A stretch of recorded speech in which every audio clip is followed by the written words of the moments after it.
Bueno, pues estamos aquí de nuevo, una jornada más de preguntas y respuestas improvisadas de astrofísica. Esta vez la pregunta ha venido por Rafa y como la anterior de los neutrinos, pues os he puesto, esta trata sobre el vacío, ¿verdad, Rafa?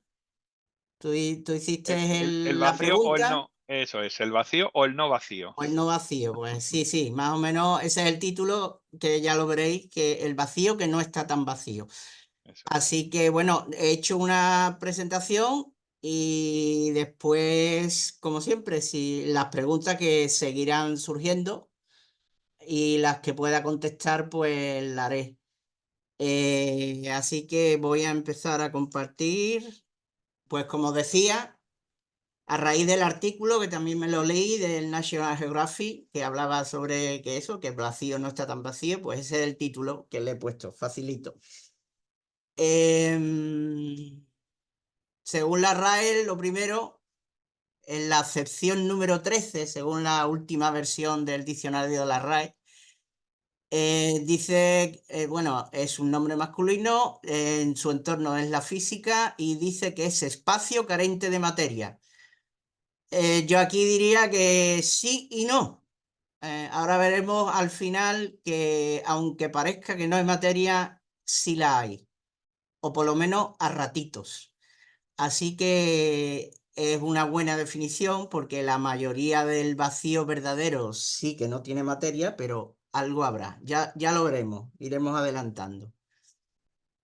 Voy a empezar hablando de cómo podemos, primero, el vacío artificial que se hace en la Tierra, porque nosotros en el exterior pues tenemos nuestra presión atmosférica, nuestra atmósfera que nos da un hectopascal, así que cuando queremos hacer vacío, como en esta foto, que es una cámara de vacío, es la cámara de vacío de la NASA para probar los cacharritos que hacen las naves espaciales, el récord actual, que no lo sé si lo hace esta máquina o no, supongo que habrá otras que también serán parecidas, no sé cuál es la que tiene el récord, no lo he podido averiguar. La presión que se consigue, el récord, es de 0,1 micropascales. Se he puesto pues 1 por 10 elevado a la menos 7 pascales. La atmósfera son la atmosférica normal, 1013 hectopascales, así que hay mucha diferencia. ¿Qué es lo que se transmite? Ese, ese vacío, ¿qué es lo que dejaría dentro? Pues con una densidad media de unas 100 partículas por centímetro cúbico. Eso es el récord que tenemos en la Tierra. Para irnos un poquito más afuera, ya saliendo del que el límite entre la atmósfera y el vacío interplanetario no está nada delimitado, estas cosas son siempre muy difusas, pero cuando ya nos adentramos en el sistema solar, entre planeta y planeta, el vacío interplanetario, lo que suele haber es entre 5 y 10 protones por centímetro cúbico. Digo protones porque la mayoría de las partículas del espacio interplanetario es viento solar y por lo tanto son protones que salen del Sol. Y a esa densidad, ya veis que hemos bajado bastante de 5 en torno a de 5 a 10 protones por centímetro cúbico. Todavía estamos en el orden del centímetro cúbico. Cuando salimos, como aquí veis en la foto, salimos de la heliopausa, llegamos al vacío interestelar, ya entre estrella y estrella. Aquí baja bastante más, la densidad ya sería del orden de un átomo por centímetro cúbico. Y también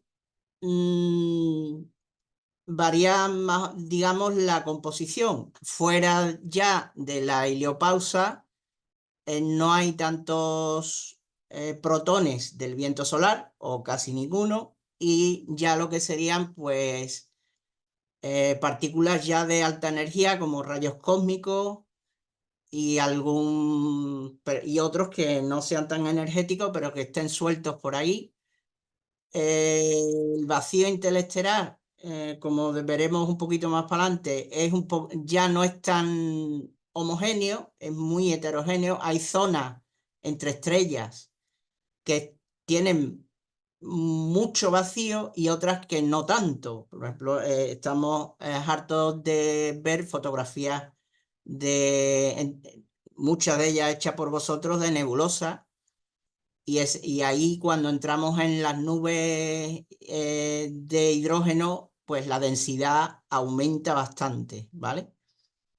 No hace falta ni siquiera a meterse a sistemas de exoplanetas, ya como nuestro sistema solar, al estilo de una corte de planetas con la estrella, pero si estamos en torno de una nebulosa de hidrógeno, la densidad es bastante más alta. Aquí hablo de densidad media por eso, porque varía mucho. Entonces, la densidad media del vacío interestelar es un átomo por centímetro cúbico. Cuando ya salimos de la galaxia, ya también la cosa cambia y la densidad ya media, porque si nos vamos a espacios intergalácticos, pero dentro de cúmulos de galaxias, la densidad es un poquito más alta, pero si nos vamos ya de espacios, digamos, intracumulares, de un cúmulo galáctico a un grupo, o un grupo galáctico al siguiente, hay zonas de vacío mucho más vacío.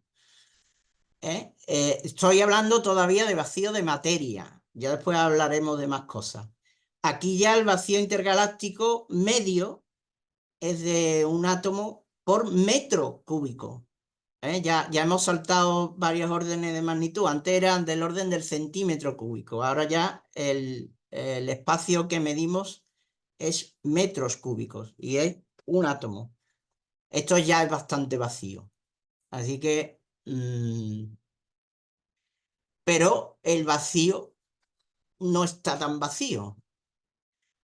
Eh, Como ya ha ido avanzando, los primeros, cuando se hablaba siempre de vacío, al final había cosas. Pues las primeras cosas que hay en el vacío, que se conocían ya desde hace bastante tiempo, son, pues, en el caso del medio interplanetario, pues los protones de alta energía, lo que se llama el viento solar.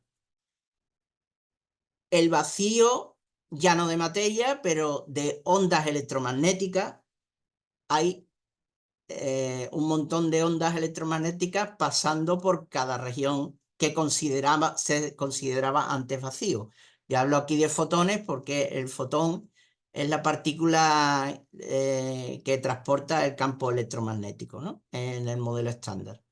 Pues podía poner ahí campo electromagnético de cualquier tipo, pero bueno, lo transmiten los fotones, así que he puesto fotones.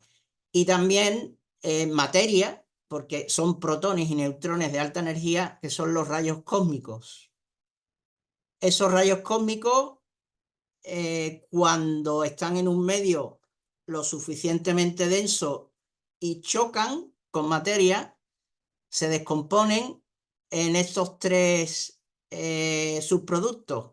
Los muones, la mayoría se transmuta en muones, un 72%, otro 15% se transforma en ondas electromagnéticas, en fotones, y algunos, los menos, en neutrones.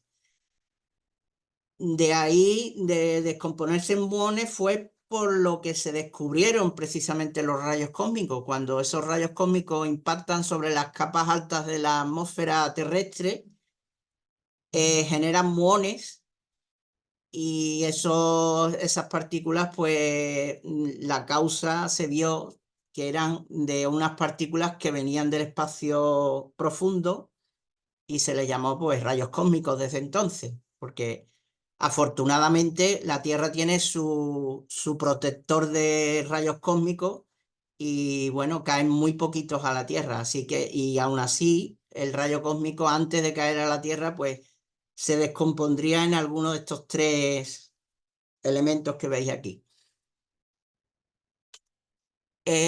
Otra cosa que se descubrió ya en posterioridad a esas partículas clásicas, digamos, clásicas por el tiempo que se sabe que existían en el supuesto vacío, después posteriormente se descubrieron los neutrinos, que ya fue el protagonista de la charla primera, ¿no? Que di hace un tiempo. La mayoría en el entorno planetario de nuestro sistema solar están generados esos neutrinos por el Sol. Ya vimos en esa charla pues, la cantidad que había, que eran bestiales, 10 elevado a la 36 neutrinos por segundo, es lo que emite el Sol. Resumen de lo que dije, pues que eran de masa muy pequeña, eso es bastante pequeño, 0,8 electronvoltios. Y que hombre, la dificultad de descubrirlo fue que estas partículas solo interaccionan con la gravedad y con la fuerza electrodébil. Así que nada más que interaccionan con gravitones y con partículas omega más, omega menos y zeta cero, que son las encargadas de la radiación débil, a la fuerza débil que diga. He dicho electrodébil, no, la electrodébil es cuando se juntaron la electromagnética con la débil. Estas son los bosones omega y zeta, son los intercambiadores de la fuerza nuclear débil. También dije que venían de otras fuentes secundarias aparte del Sol, como son la radiación beta de la radioactividad natural. Y también si hay una supernova, pues nos llega una lluvia temporal de un mogollón de neutrinos que, bueno, que de vez en cuando se notan cuando hay una supernova más o menos cercana. No sé, ahora, pues, si nos vamos ya al vacío interestelar, es que me ha dejado de funcionar el pasapágina, pero bueno. En el vacío interestelar ya tenemos mayor cantidad de rayos cósmicos porque, digamos, los límites del sistema solar nos protegen, la burbuja de la heliopausa nos protege bastante de muchos rayos cósmicos, así que si salimos fuera en el vacío interestelar, pues ya tenemos una mayor cantidad de rayos cósmicos. Sigue habiendo fotones porque hay elementos que desprenden luz y la radiación electromagnética lo inunda a todo.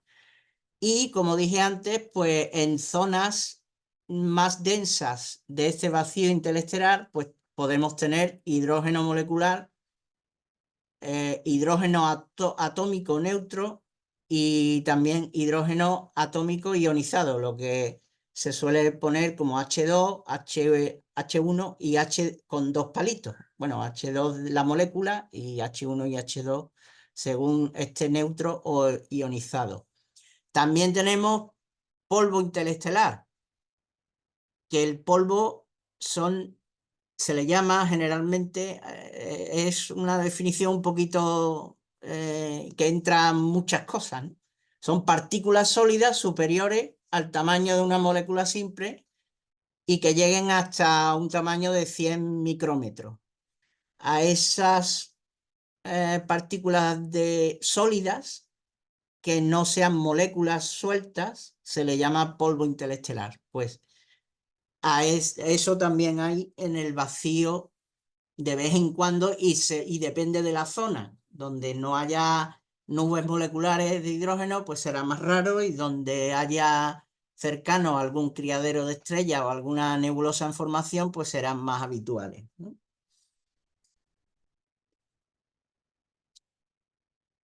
El último, el intergaláctico. Cuando salimos del interestelar, aparece un nuevo ingrediente del vacío, que es la materia oscura, que todavía no se sabe lo que es. Aquí tenéis dos pantallazos de lo que se llama el Millennium Simulation, que es la última simulación por ordenador de cómo es el tejido del espacio a grandes distancias, con los últimos valores estipulados de densidad de materia normal, materia oscura y energía oscura. Como está, digamos, el modelo Lambda CBM, que ya entraremos después más adelante en él, simulándolo como a la edad que tiene ya el universo, unos 15.000 millones de años, pues así estaría, por ejemplo, una gran zona del universo conocido. La escala que pone aquí, 125 en la foto de la izquierda, de 125 megaparsec partido por H, equivale a unos 300 megaparsec es eso, ¿vale? Esa línea blanca. Así que eso quiere decir 300 megaparsec es bastante más que el grupo local de galaxias, ¿vale? Ya sería bastante, digamos ya bastante tamaño del cúmulo del supercúmulo de Virgo. Las zonas violetas serían materia oscura, y las zonas amarillentas serían la materia ordinaria. Lo que serían galaxias o cúmulos o gas intergaláctico, pero visible, no de materia oscura. Veis cómo la materia oscura, la materia ordinaria ocupa los lugares interiores de las ramificaciones sobre materia oscura. La materia ordinaria son como los filamentos. A mí se me viene siempre a la imagen esto de como si fueran nervios, ¿no? Que la película que rodea todas las neuronas o todo el tejido es la materia oscura, y por dentro, más condensada, está la materia ordinaria. Así es como más o menos se distribuye. Y en la foto de la izquierda, de la derecha, pues tenéis varios zoom hasta llegar pues a una parte que destaque la materia ordinaria. Esa que es el 4% de, de la, del porcentaje actual que se mantiene. Así que esto sería el vacío intergaláctico cuando se le mete ya el tema de que existe materia oscura. No sabemos lo que es, pero existe. Así que ese es otro ingrediente nuevo. ¿Qué candidatos hay para la materia oscura? Ya que como es la protagonista, digamos, por porcentaje en el vacío intergaláctico, pues hay que saber más o menos lo que se está trabajando para saber lo que es la materia oscura. Se ha dividido en tres en dos, según la temperatura, materia oscura caliente, que el candidato más fuerte son los neutrinos estériles, del que hablé en la charla anterior, la de los neutrinos. Tendrían una masa de más o menos de 7 electronvoltios partido por c cuadrado, que es bastante más alta que los neutrinos normales, que están en torno a 0,8. Esto es 7, que es bastante más pesado, pero aún así, si contamos solo, aunque haya muchos neutrinos, no da para el tanto por ciento de materia oscura que hay. O sea que los neutrinos estériles pueden ser materia oscura, pero no serán, o si alguna vez sabemos lo que es la materia oscura, no serán el ingrediente principal. Habrá otras partículas que, digamos, que aporten más masa, aunque estos sí aportan muchísimo número, los neutrinos. El otro candidato, pero ya materia oscura fría, serían las partículas supersimétricas. Las partículas supersimétricas son aquellas que, bueno, primero hablo de las simétricas. Las partículas simétricas son se habla de simetría en partículas normalmente a palo seco, con simetría de carga. O sea, si una partícula es de carga positiva, pues tiene una simétrica de carga negativa. Pues, por ejemplo, el electrón, carga negativa, pues su simétrica es el positrón, que es de carga positiva. Y es también un leptón. Pues hay partículas que no solo tienen simetría con respecto a la carga, sino también con su naturaleza, porque hemos visto que hay dos tipos de partículas elementales: los bosones, que son los que tienen spin entero, que son los intercambiadores de fuerza, la fuerza fuerte, la fuerza débil, la electromagnética y la de gravitación. Esos son bosones. El resto de las partículas son fermiones, que tienen spin semientero, que son los quarks, y después pues más de quarks, pues los protones, los neutrones, esos son fermiones, y los electrones también son fermiones. Digamos los que forman la materia, ya sea en leptones como en hadrones o mesones.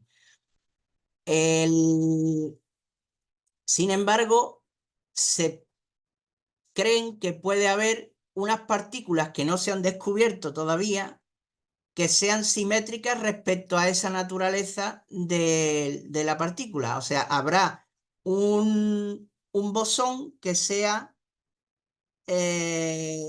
simétrico de un fermión que conocemos.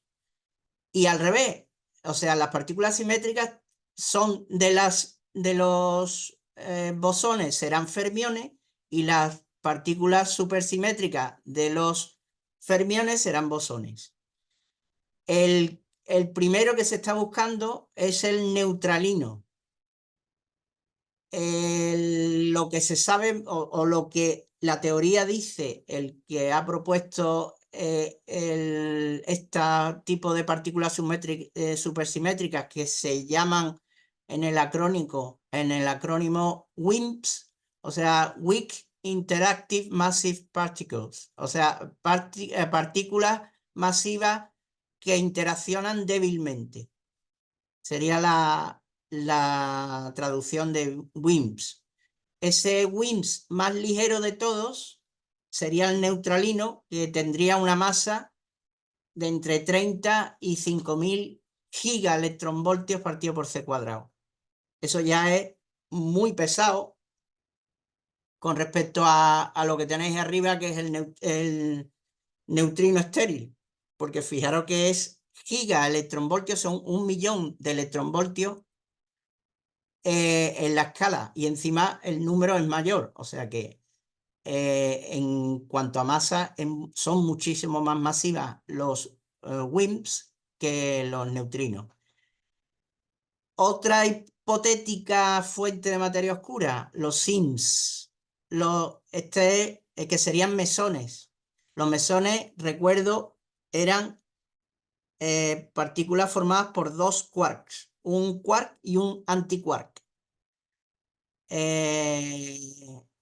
Estas se le han llamado SIMS por el acrónimo de Strong Interactive Massive Particles, o sea, partículas interactuantes masivas que interactúan fuertemente. Pues strong en la fuerza fuerte, en vez de la fuerza débil, que sería la de arriba. Ese es otro candidato a materia oscura. Y los últimos son los axiones, porque ahí se han visto violaciones de simetría carga-paridad, que tendría que haber una partícula simétrica respecto a la que conocemos. Entonces, no se han encontrado tampoco, pero es una candidata porque tiene masa del orden del megaelectronvoltio. Tendrían esos axiones, no serían tan pesados como los WIMPs, pero unas 1000 veces más pequeños, del orden de 1000 veces más pequeños, MEVs, megaelectronvoltios. Pero claro, todavía no se ha encontrado ninguna de estas cosas. Los neutrinos estériles están hipotetizados, pero ya hay algunos experimentos que le dan algún viso de realidad, porque ha salido lo del premio Nobel en cuanto que se encuentran menos neutrinos que los que deben, porque cambian de color, y aún así hay un poquito menos que ese tercio, ¿no? Porque eran de 3, ¿os acordáis en la charla de los neutrinos? Que había 3 sabores de neutrinos, y nosotros nada más que veíamos el sabor de energía más baja. Pero aún así tampoco salen los números. Entonces debería de haber un cuarto tipo de neutrino, que serían estos, los de neutrinos estériles. Pero fijaros la masa que tiene, muy poquita, 7 electronvoltios. Así que es la única que tenemos por lo menos un poquito más de datos, que no sea una mera hipótesis de papel y lápiz, digamos, de simetrías y cosas teóricas. El único candidato ha salido de muy poco peso, así que el tema de la materia oscura está todavía muy en pañales. Hay que trabajar muchísimo más con aceleradores y con teorías que engloben simetrías, que engloben otros campos, en fin.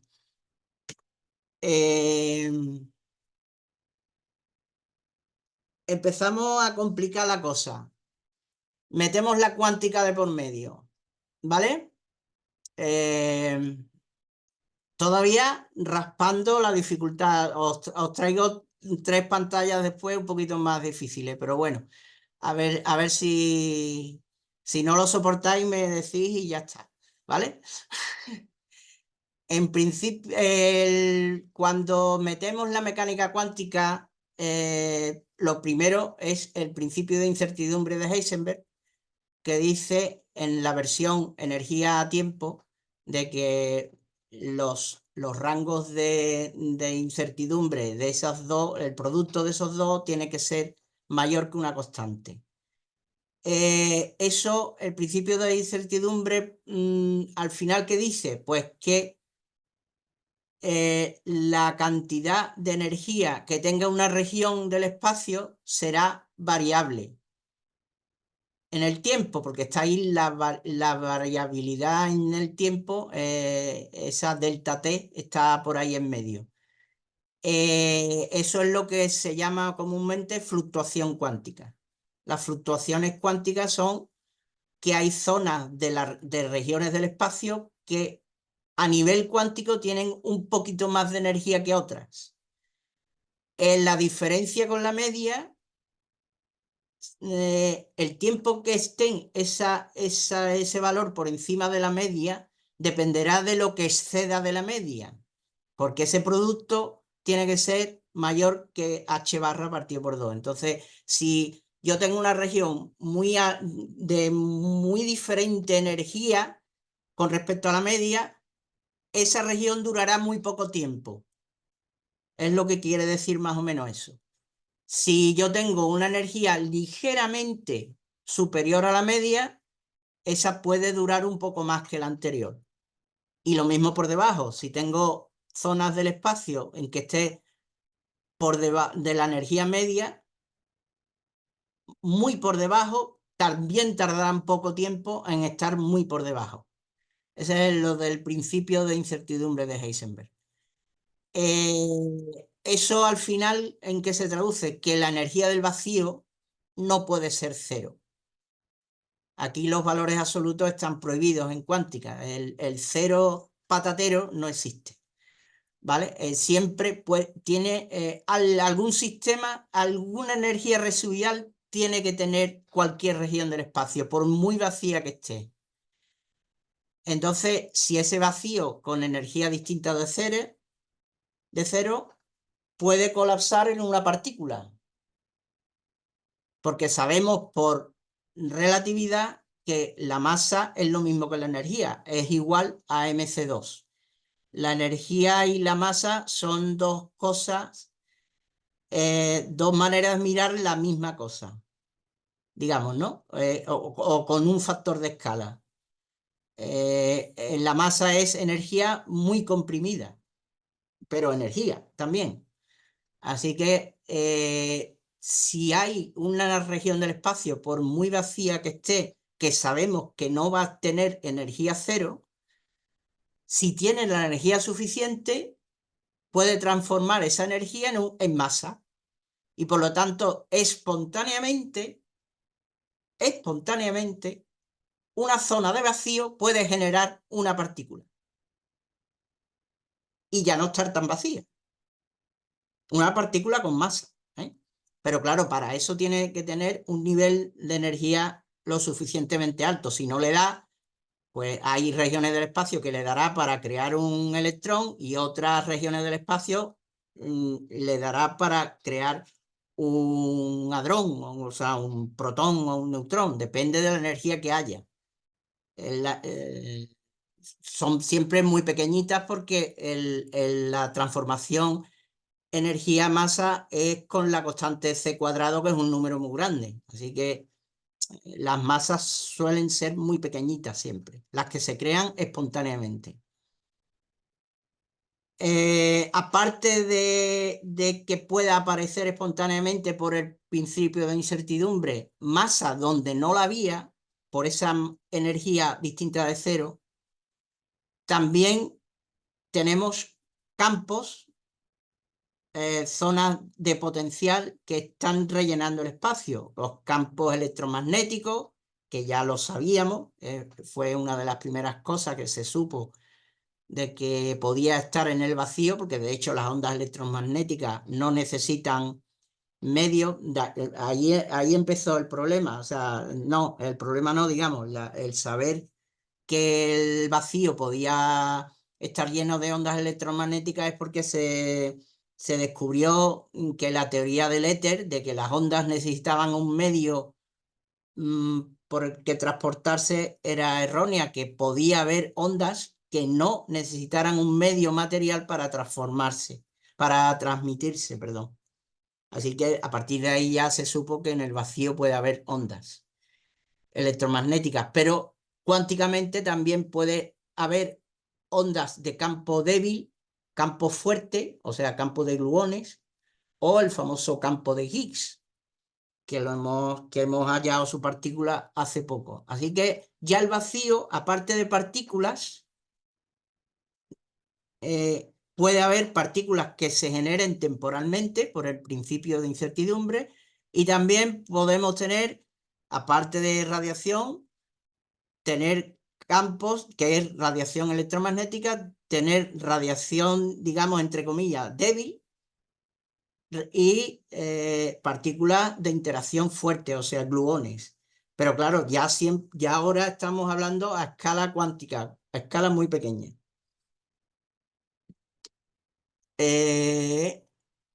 Ahora empieza lo duro. Prepararse, que, bueno, es poquito, pero es durito.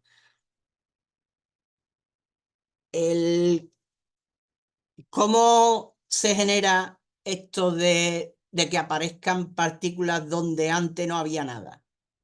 Por el principio de incertidumbre. Pues esto se llama creación y aniquilación de pares.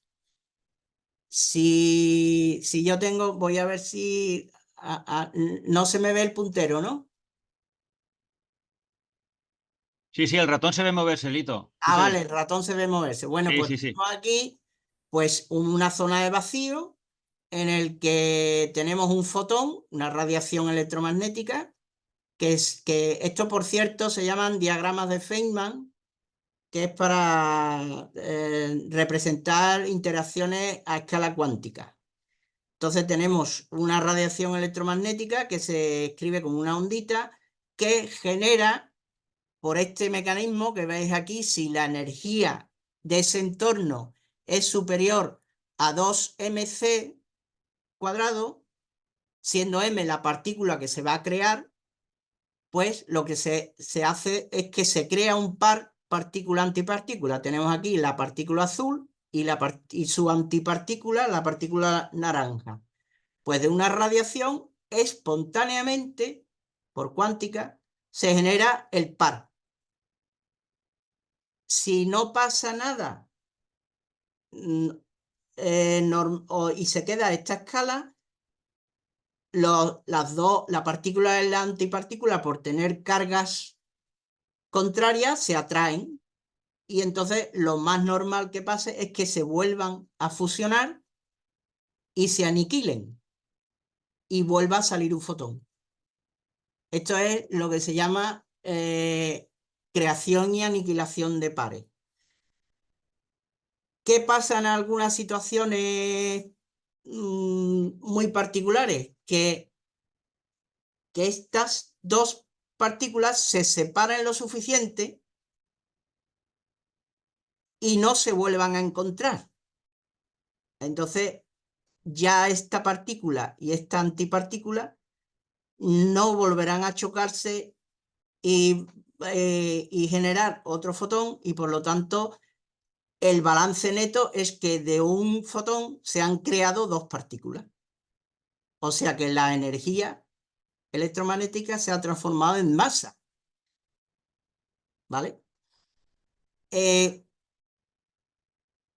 Lo normal es que pase esto, que se crean tan poco tiempo y le dan tan poco tiempo a separarse una de otra, que se encuentran tan próximas que se vuelven a juntar y se aniquilan. Pero hay, digamos, situaciones especiales en las que esas dos partículas se pueden quedar vivas más tiempo y no se aniquilen una a la otra. Este tiene un problema muy gordo, que es, por ejemplo, cuando te vas al origen del universo y concretamente a la era inflacionaria. Bueno, una de las grandes dudas del modelo cosmológico actual es por qué tenemos universo, por qué hay materia en el universo, o sea, por qué hay más materia que antimateria. Porque por fluctuación cuántica se generan por partes iguales, al 50%. La mitad es una partícula y la otra mitad es una antipartícula. El equilibrio es justo al 50%, pero pasó algo que no se sabe lo que es, que las antipartículas se aniquilaron con una fracción de partículas, pero quedó otra fracción de partículas y por lo tanto por eso tenemos cosas en el universo.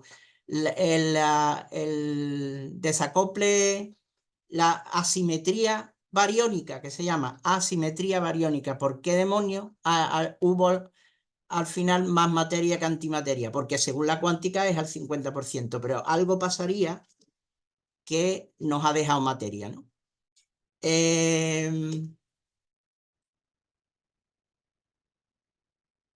Ahora nos ponemos con relatividad.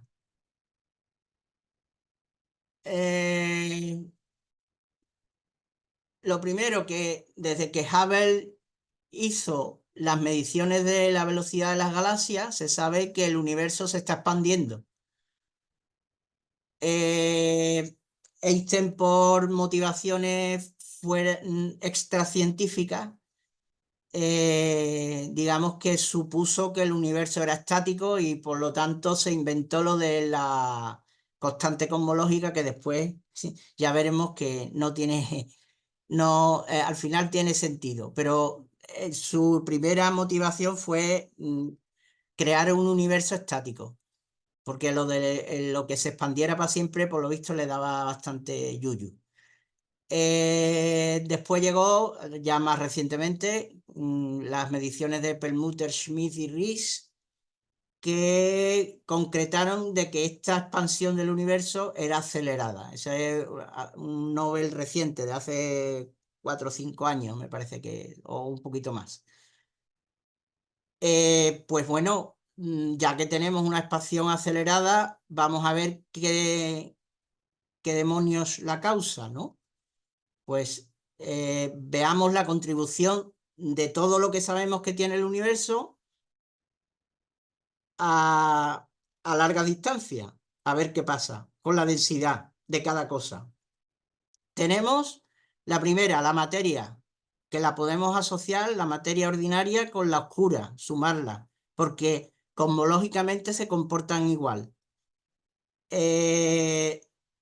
Prácticamente la materia no interaccionan con ninguna de las otras cosas. Sobre todo a escala cosmológica estoy hablando. Entonces ponemos que la presión que ejerce la materia es cero y por lo tanto la densidad con la que varía con el radio del universo es el radio a la -3, o sea, 1 partido por R al cubo. Conforme el universo se expande, la materia se hace más enrarecida al ritmo de 1 partido por R o A al cubo, si llamamos A al radio del universo, como pone aquí, ¿no? ¿Qué le pasa al otro componente que sabemos que tiene el universo, que es la radiación? La radiación, la presión que ejerce la radiación es la densidad partido por 3. Y cuando expandimos el universo, hacemos crecer el universo, esa densidad va con el factor, es proporcional a 1 partido por A a la cuarta.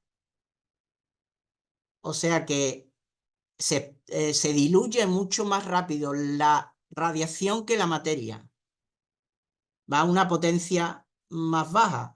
No es lo mismo a la -3 que a la -4. ¿Vale? ¿Y qué le pasa a la constante cosmológica? La constante cosmológica hace una presión negativa menos ρ y por lo tanto ρ lo que hace es no variar con respecto al radio del universo. O sea que es constante. La densidad de materia de constante cosmológica cuando el universo crece se mantiene constante. Así que es la última, lo que pongo por aquí, que si la densidad aportada por lambda se mantiene constante en un universo en expansión, lo que hay que deducir es que se está aportando energía al sistema. Esa energía, además, es lo que llamamos energía oscura. ¿Vale? Así que ese es otro componente del vacío. Pues la energía de esa energía que se está viendo, esa energía oscura, ¿qué puede ser? La primera hipótesis es que vamos a hacer cuenta, a ver cómo evoluciona esa energía. Cogemos las ecuaciones de la relatividad, que son esas que estáis ahí viendo en el primer punto. Lo del tensor de energía-momento y tensor de Riemann. Si esas ecuaciones, que son muy complicadas porque son tensores de 4 dimensiones, y la metemos en una métrica más sencilla y según las últimas mediciones, sabemos que el universo va a ser plano, no va a ser ni hiperbólico ni hiperbólico o sea, ni con curvatura positiva ni con negativa, o sea, curvatura cero.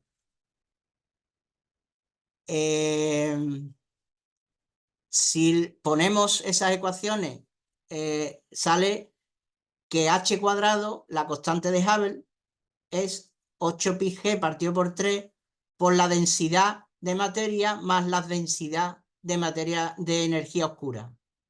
¿Vale?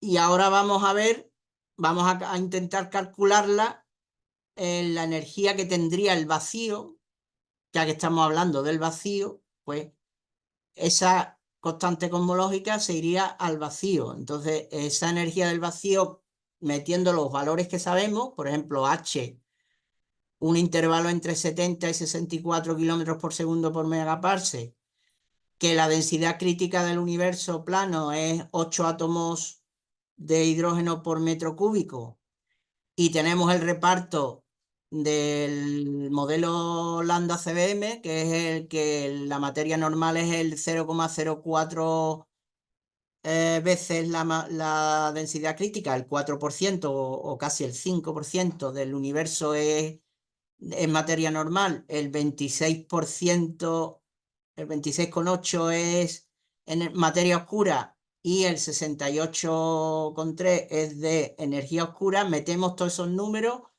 y sale que la densidad del vacío es del orden de 5 por 10 elevado a menos 30 gramos partido por centímetro cúbico. Eso sería la energía que tendría el vacío de por sí, ¿vale? Que sabemos por cuántica que debe de tener que ser distinto de cero. Pero eso lo hemos puesto con el modelo que deriva de un universo en expansión según las leyes de la relatividad. Pero ¿y si tiramos de la cuántica?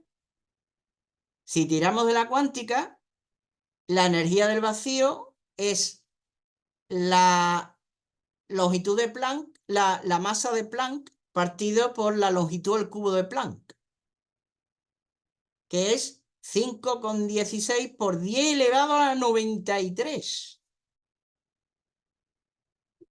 Fijaros, de 10 elevado a la 93 a 10 elevado a la menos 30.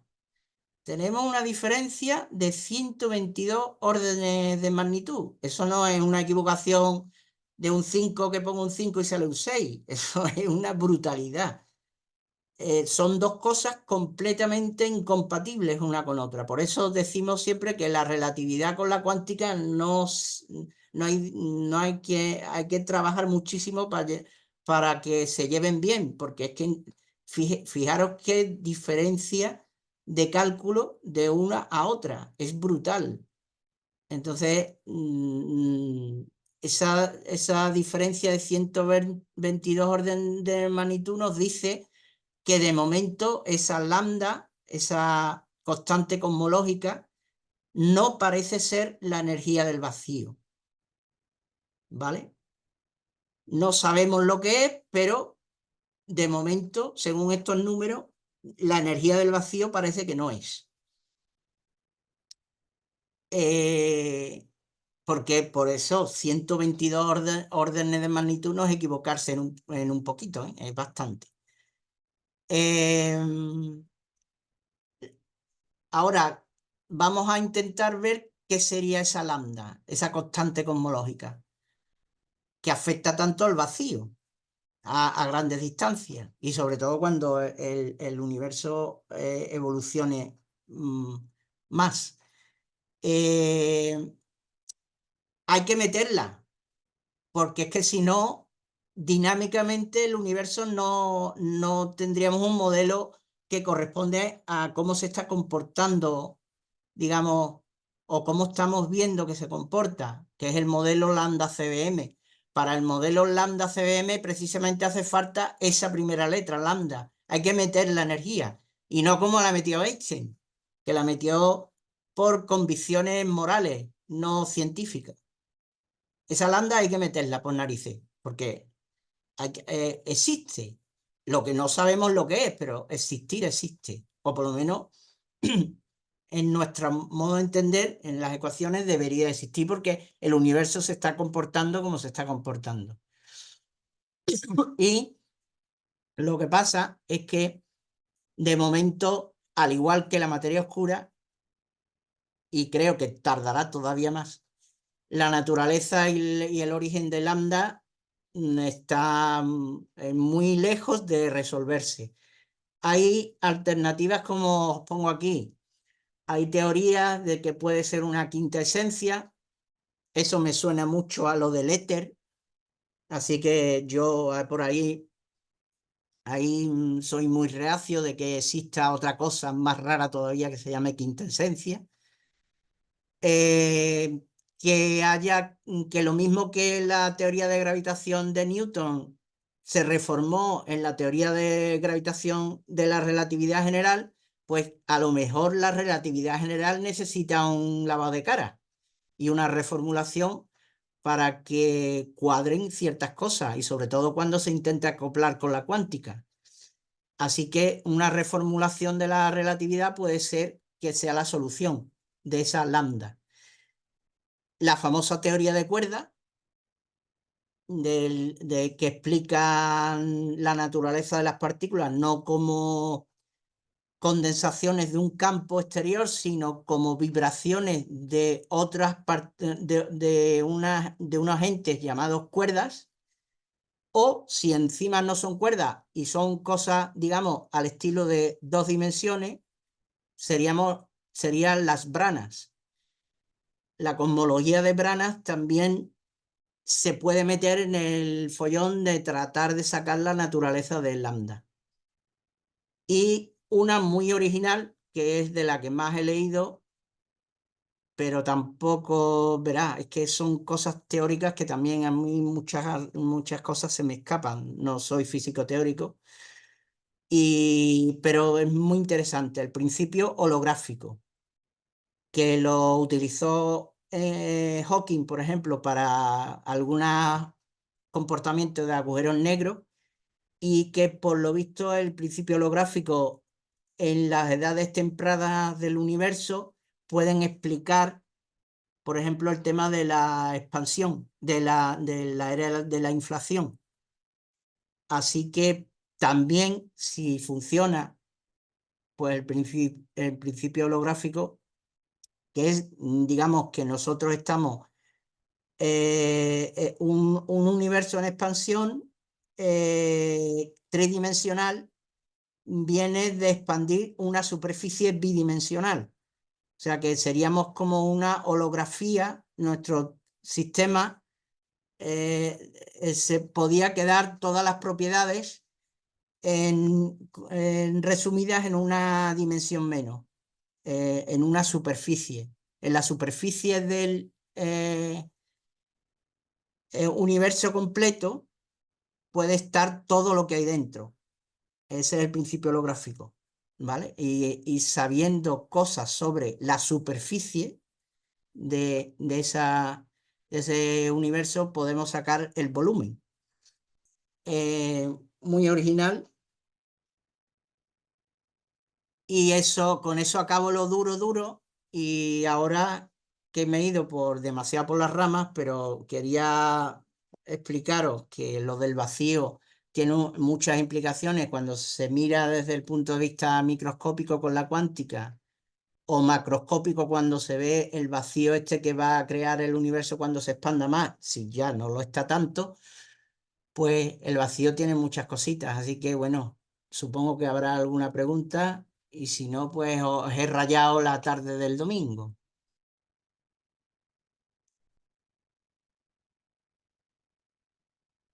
Bueno, yo, la primera.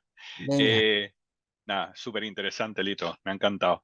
A ver, solo por aclarar, claro, cuando pensamos en el vacío y con el enfoque que has dado, ¿no? Hablando del espacio, realmente el decir que el vacío no existe, que tenemos una densidad, que veo que las densidades salen tanto de cuántica como de relatividad, pero digamos que la cosa no es a escala cosmológica. Quiero decir, esa densidad de no vacío que existe es una realidad que llena también el espacio dentro de los átomos, ¿no? Quiero decir, la pregunta de, oye, dentro de un átomo entre la parte del núcleo y la nube electrónica, ¿qué hay? Tampoco hay un vacío ahí, ¿no? O sea, esto aplica también para esas escalas, ¿no? Sí, ahí hay que ver los rangos de alcance de las fuerzas fundamentales. Por ejemplo, sabemos que la fuerza fuerte no sale del nucleón. O sea que si queremos ver gluones, tendremos que verlo entre quarks, no entre protones ni entre neutrones. Entre protones y neutrones no hay gluones ya. Vale. O, por ejemplo, la débil sí tiene un alcance no infinito como la gravedad ni como la electromagnética, pero hay unos tamaños a escala atómica o incluso molecular en el que la fuerza débil sí hay que tenerla y por lo tanto ese vacío podrá haber bosones Z por ahí pululando. Pero si te sales de una escala ya no va a haber bosones Z. O sea, tienes que ver siempre ese vacío dónde lo mides, a qué escala. Y te puedes encontrar unas partículas u otras, porque ya sabemos bastante, no sabemos muchas cosas. Yo he dejado aquí muy triste el tema de que el 95% del universo no sabemos lo que es. Eso es muy fuerte, ¿eh? Que no se tengan ni idea del 95. Por un lado el 26 de materia oscura y por el otro el 74 o 75 de energía. Pero que sabemos cositas, entonces sabemos que el vacío en ciertas escalas se encuentran cosas, pero otras no. ¿Vale? Entendido. Otra, mencionabas también, existen circunstancias en las que un fotón se descompone en partícula y antipartícula y que no se aniquilan. Una de ellas es el horizonte de sucesos de un agujero negro. ¿Hay Exacto. más? Esa es la radiación de Hawking, ¿no? Es Esa es el la hecho radiación de Hawking. de que es probable que si un fotón que está cerca del agujero se descompone en dos partículas, una entre dentro del horizonte suceso y termine desapareciendo dentro del agujero negro, el otro sale fuera, la otra partícula sí que sale fuera, entonces tenemos que el balance neto es un fotón se ha descompuesto en una partícula que podríamos detectar Claro. en el horizonte de suceso. La ¿Hay algún fenómeno? partícula ha sacado la mitad de la energía del fotón ese fuera del horizonte. Entonces, al final, el balance energético es que el agujero negro pierde energía, Pierde porque energía. emite por ese principio de incertidumbre. Ese es no Tú quería hablabas forzar aquí la porque es evaporación, ¿no? Esto es lo que llevaba a la evaporación de los agujeros negros. ¿Este es el exacto. mecanismo? Ese Vale. es el mecanismo. No lo he querido decir porque es parte de mi curso de astrofísica y quiero que algunos de por aquí eh, me escuchen cuando llegue a la radiación de Hawking, Yo es que he ¿vale? ido a dos cursos tuyos, entonces ya, Ya te sabes la historia, ya te sabes la historia. pero Y tenía que hilarlo con esto que has contado, sí, sí. la otra, que no lo quiero decir, pero bueno, ya que me lo pregunta, la otra Eso hipótesis es la otra. Eso es. de cuando ese par no se aniquila otra vez en radiación, creación y aniquilación de pares no se aniquila, es la era inflacionaria del universo. Ah, claro, lo Si has hubo mencionado. partículas de radiación en ese universo tan temprano, tan caliente, que había energía para hacer eso y mucho más, de ese fotón muy energético aparece ese par partícula-antipartícula y en ese instante el universo se está expandiendo tanto a un ritmo tan brutal que cuando se quieren aniquilar ya no están cerca, ya están lejísimos una de otra.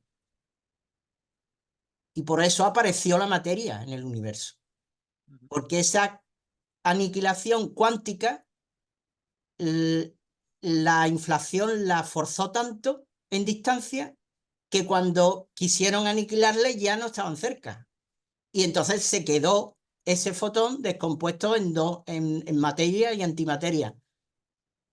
La gran pregunta, que es la que he dicho, ¿por qué demonios entonces la mitad del universo no queda materia y la otra mitad es antimateria? Que es la asimetría bariónica, que le llaman a ese problema que tampoco tiene solución por ahora.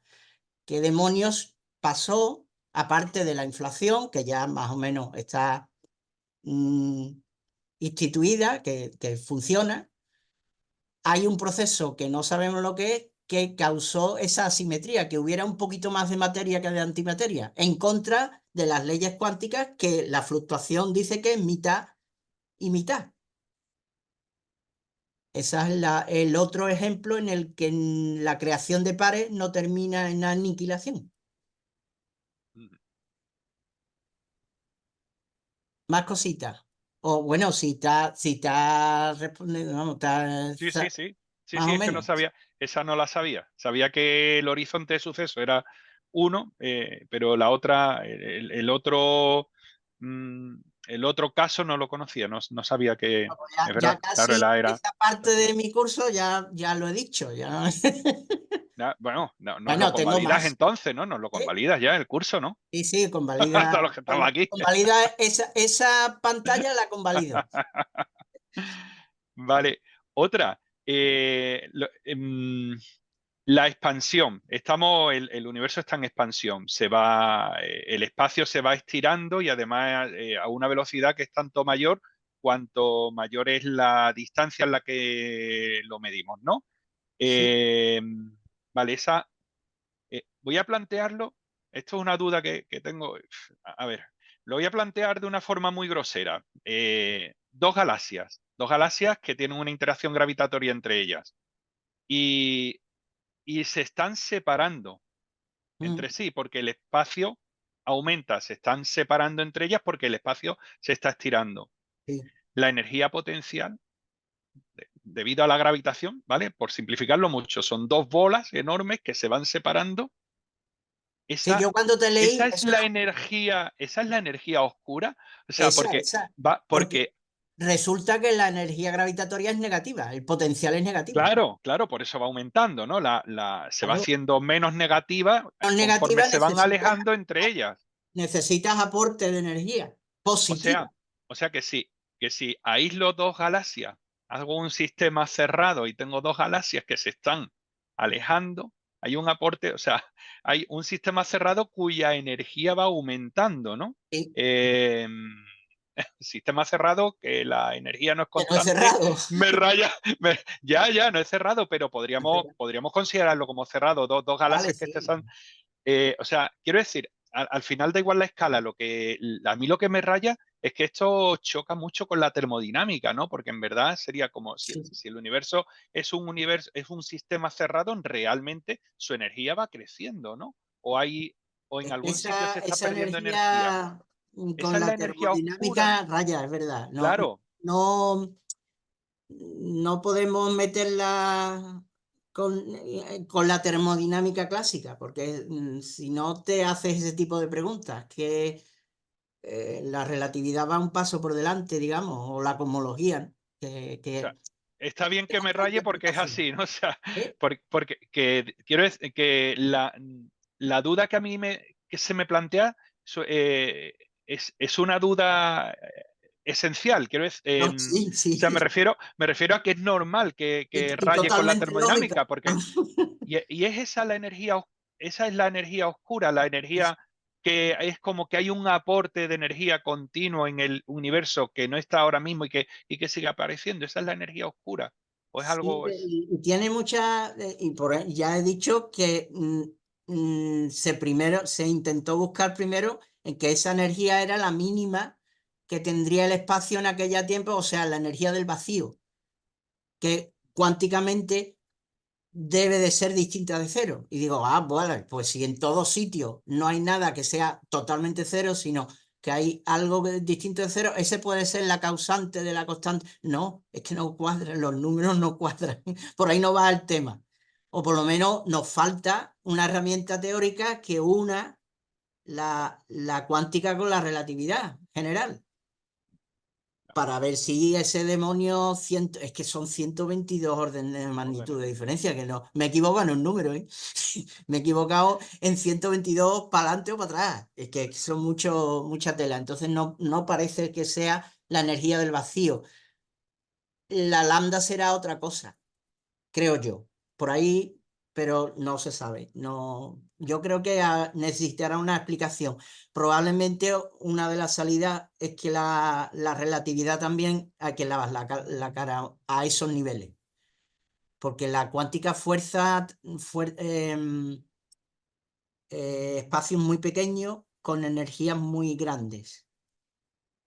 Y por eso no casa con la cosmología, que es energía muy atenuada en espacios muy grandes. O sea, no tiene por qué, pero en algún momento tendremos que pillar la llave porque se está viendo que una cosa tiene que ver con la otra y hay zonas del universo en el que las dos teorías tienen que hermanarse, pero todavía no. El primero que ha llegado a hacer algo es Hawking, con la radiación de Hawking, que la radiación de Hawking tiene h barras por un lado en la fórmula y c, que es la velocidad de la luz, en otra, que son dos cosas, una de cuántica y otra de relatividad. Pero bueno, digamos que es un resultado, el de Hawking. Hombre, ya visto y entendiéndose, tú dices, claro, es que esa es la explicación. Parece lógico, pero cuando veamos esa explicación de cómo casar las dos, diremos, claro, es que por eso se inflacionó el universo, o por eso el vacío tiene esta energía y no otra. Pero vamos, hay que dar con el ki. Y hasta que no des con el ki, te rayas tela. Te rayas tela. Y normal que esté rayado con esas cosas. Venga, otra cosita. Una preguntita por aquí, Lito. A ver, Dime. de lo último, al final entonces, ¿la energía del vacío cuál es? ¿La del número que es casi cero o la del número que es casi infinito? O sea, ¿cuál de las dos? Pues si has dado dos valores, tú cuando una cosa en un experimento en el laboratorio te da dos valores muy distintos, ¿tú qué haces? Haces una tercera medición, no te queda Claro. con uno de esos dos, ¿no? Claro. Porque tienes la posibilidad de haberla cagado en el En primero uno o en o en el otro. segundo. Claro. Pues hay que hacer una tercera medición, pero con otras herramientas. Y hasta que no se haga, no sabremos Pero la energía del vacío cuál es. esos son mediciones. O sea, los números esos que vienen ahí que Sí, concuerdan con lo que predicen esas teorías, pero se han medido. son mediciones, no mediciones de decir coge un metro, ¿sabes? No son mediciones experimentales. Son entonces consecuencias de la Bueno, teoría. con teorías que están demostrando que los valores son correctos. Vale. Pero Por ejemplo, la energía del vacío realmente no se ha podido medir. no se ha podido medir. No se ha podido extraer energía del vacío, que ahí es donde sería lo guay, ¿no? Pues extraer energía del vacío sería... Como renovable sería fantástico. Por eso te digo, ahí es donde quiera. Si fuera el 10 elevado a los 90 y tanto, ya te digo. Por eso esa te digo. Lito, esa energía no estaba relacionada con lo que han descubierto del bosón de Higgs. No lo he leído eso. Ya hay más pillado. No digo que lo hayas leído. Yo he interpretado alguna vez que precisamente el bosón de Higgs, una de las cosas que aporta es por qué existe esa energía en el vacío, entre otras hipótesis, supongo, que todavía efectivamente no hay nada descubierto. Tú has comentado antes algo de eso, de Higgs, pero no sé si te refería Sí, a... El campo de Higgs. Que en el vacío a escala cuántica está el campo de Higgs también. Sí, pero el experimento que hicieron fue en explotar o chocar dos protones, ¿no? O dos a energías muy altas. Sí, Y ahí que es lo cuando que... se puede desatar y se podría medir a esa Y energía. se descubrió esa partícula, ¿no? Esa partícula que yo alguna vez he escuchado que es el motivo también de que pueda existir no que exista la materia, sino que es importante para la existencia de materia. Sí, claro, no, el ¿Eso es bosón de así o no? Higgs es el que da materia las partículas, pero no tiene que ver con Eso. la energía, creo yo, no sé. Es un campo con que todo lo que esté sumergido en ese campo interacciona con él. Y según su interacción, nuestra medida de esa interacción es la masa que tiene. O sea, cuando un electrón se mueve en el campo de Higgs, se mueve porque se mueve con una densidad o con los parámetros que tú midas que interacciona, y ese resultado de esa interacción es la masa que medimos de ese electrón. O sea, el campo de Higgs da la masa, pero lo da, o sea, hemos descubierto que el campo colapsa en una partícula que cuadraba con la energía que tenía que dar. Hemos chocado los hadrones, hemos pillado esa energía y le hemos pillado el bosón de Higgs con las manos en la masa, estaba ahí. Pero de ahí a entender cómo funciona el campo de Higgs, yo todavía no he llegado ahí. Vamos, supongo que algunos de física teórica sabrán, pero no lo sé, no llego. Ya ahí me pillas. Pero que el bosón, ese campo, de hecho, esa partícula debía de estar allí y funcionó. Lo que dije yo en la primera charla nuestra, esta de que el modelo estándar funciona porque es que es, casi con decimales. Se ha encontrado. Dice, tiene que haber algo con esta energía y se ha pillado justo en ese intervalo, con esa barra de error. O sea que eso es mucha potra, eso es demasiada potra. Eso está bien. Ahora, ¿cómo funciona?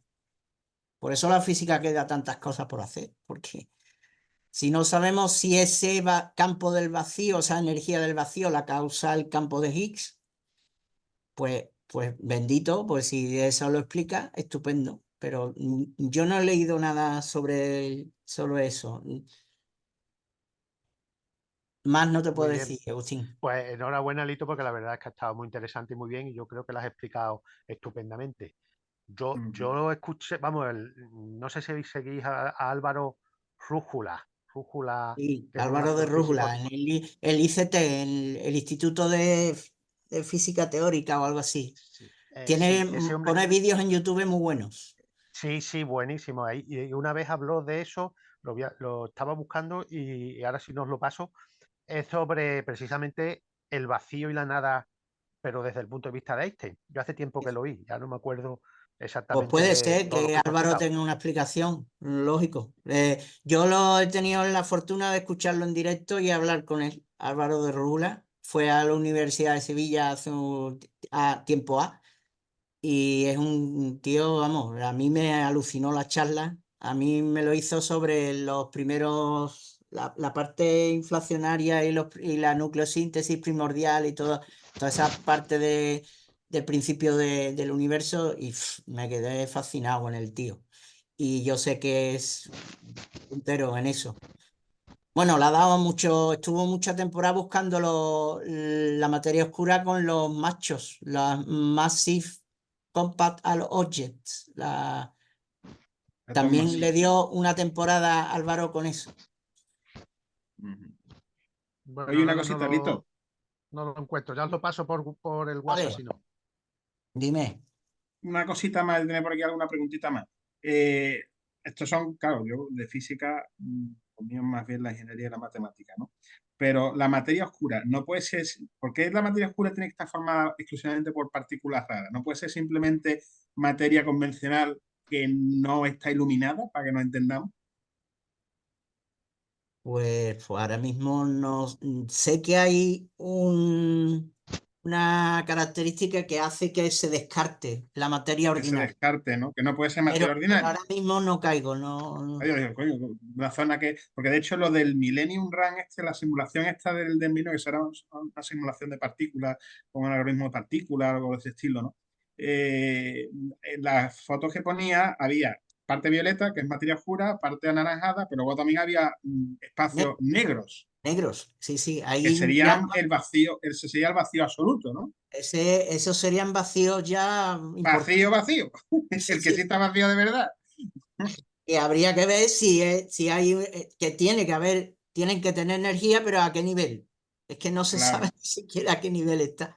Entonces claro. sí hay vacíos. Ahí en el simulador ese, bueno, también, hombre, y lo hicieron con muchas partículas no sé si son 15 billones de partículas, de cómo se comportan cinemáticamente Claro, sí, ese tipo con el de... modelo el lambda CBM. Sí, eso es como una especie de problema de N cuerpos para lo bestia, más o menos, Y y ese tipo de simulaciones las usamos nosotros en optimización y cosas de ese estilo para resolver unos problemas. Pero bueno, pero eso, más o menos esa era la pregunta. Luego ya la única cosa que me ha sorprendido, pero claro, luego pensándolo, sí le encuentro razón, y es que eh, decías al principio de la charla que el vacío interplanetario no está tan vacío como los demás vacíos, pero sí es más monótono, por así decirlo, en su composición. Pero supongo que eso será porque el propio viento solar expulsa todos los átomos que no sean protones, los propios protones del viento solar, ¿no? Es decir, mm, que no haya a lo mejor hidrógeno de las atmósferas de Júpiter que se hayan desgajado, por así decirlo, ¿no? Porque el viento solar, no me acuerdo que eso que se decía que era una de las causas por la que Marte apenas tiene atmósfera, ¿no? Porque el sí, propio viento solar la ha ido eliminando. no, Entonces, esos átomos de oxígeno y esas cosas deberían de estar flotando por alguna parte, ¿no? Pero, la velocidad que lleva el viento solar no es comparable con cualquier cosa que deje un planeta o deje, yo que sé, incluso lo que más sensación puede dar que deje resto, el cinturón de asteroides, que hay ya muchos impactos y que trocitos de asteroides vayan con los claro, vayan siglos haciéndose soltando. una arenilla, ¿no? Para que nos entendamos, por así Pues decirlo. llegan los protones del viento solar a una velocidad brutal que no es comparable a la que lleva orbital ese Claro, cinturón, que lo arrastra. lo arrastra. Marte se quedó sin atmósfera por eso, porque no tenía campo No tiene magnético. y suficiente gravedad para retenerlo. Claro, el núcleo se cuajó, digamos, no se ha quedado como el nuestro, pues No circulando gira. uno semilíquido con uno sólido, sino que Sí. se quedó cuajado completamente. Al no tener protección, el viento solar arrancó con todo. Y por eso estamos, como dices tú, es tan monótono, porque lo que hay es viento solar. Ah, que se lo lleva Algún, todo. algún Es, rayo cósmico que salta de la heliopausa y los ujú. neutrinos que están por todos lados que no interaccionan con nada. Eso es lo que es el vacío interplanetario. Pero es mucho más vacío que si te vas a una región que esté cerca de la nebulosa de la Laguna, por ejemplo. Claro, ahí Nosotros, sí. Ahí, pero porque ahí no hay. Bueno, eso es lo que pasa cuando, por ejemplo, las Pléyades, ¿no? Que las estrellas están eliminando por completo toda la nebulosidad que tienen alrededor por su propio viento solar, ¿no? Supongo, ¿no? exactamente, hasta que el viento solar no se expande lo La suficiente, limpia lo lo limpia limpia, todo. vemos los restos, que es cuando hay más densidad, hasta que no lo limpie el viento solar. Que haya zonas en el que un cúmulo no llegue a barrer, ninguna de esas estrellas llegue a barrer alguna parte, pues se quedarán un poquito con más densidad, pero la mayoría de influencia de las estrellas, y sobre todo si son gigantes azules grandes de gran masa, pues tendrá un viento solar todavía más grande que Brutal, ¿no? Claro. la del Sol. Si no lo limpia las estrellas, pues se quedará ahí, pero quizá baje la densidad por el tema de la propia expansión, porque la migración de las estrellas, los cúmulos nacen muy pequeñitos y después se expanden, Van expandiendo y se se va diluyen. expandiendo. Esa expansión provoca que zonas que no abarcaban con el viento solar hace un millón Sí, de años, en el millón de años siguiente se lo lleve por delante. claro, y además lo que tú decías antes, que la materia se va diluyendo, ¿no? En Sí, también por la expansión la propia expansión del universo. del universo. Pero bueno, Oye, pues a esa escala de cúmulo, la expansión del universo no tiene mucho que ver. no, es más lenta, ¿no? No, que no se nota apenas. Hay que irse a escalas muy Más gordas para grande, ¿no? ver que el espacio se ha dilatado. Al espacio que rodea un cúmulo de estrellas jóvenes, la cosmología tiene poco que hacer. Ahí es nada más que Newton La y mecánica newtoniana, probarlo. ¿no? No hay que Muy meterse bien. en relatividad. Pues muy chulo todo, muy interesante. Y la lástima que yo esté aquí en Sevilla y no pueda asistir al curso, ¿eh? Que si no, ya me tenía ahí. Vamos, de hecho, que cogió apunte, ¿eh? No te creas tú que no cogió, que he cogido apuntito, vamos. Lo que pasa es que, bueno,